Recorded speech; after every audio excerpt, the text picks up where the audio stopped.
পুলিশের সঙ্গে 2 দফা সংঘর্ষের ঘটনায় পটিয়া থানা ঘেরাও এবং চট্টগ্রাম কক্সবাজার মহাসড়ক অবরোধ করে বিক্ষোভ করেছেন বৈষম্য বিরোধী ছাত্র আন্দোলনের নেতাকর্মীরা।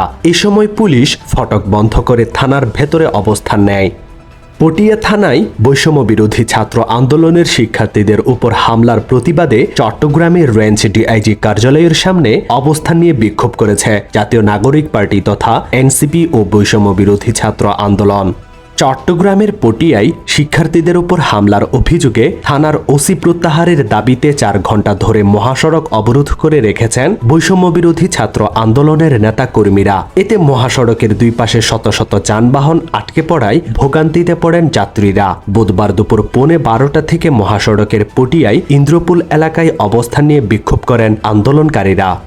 চট্টগ্রাম নগরের স্টেশন রোড, নিউ মার্কেট মোড় ও রিয়াজউদ্দিন বাজার এলাকায় ফুটপাত দখল করে রাখা দোকান উচ্ছেদ করেছে চট্টগ্রাম সিটি কর্পোরেশন। পাশাপাশি যেসব দোকানের ট্রেড লাইসেন্স ছিল না তাদের বিরুদ্ধে তাৎক্ষণিকভাবে জরিমানা আদায় করা হয়।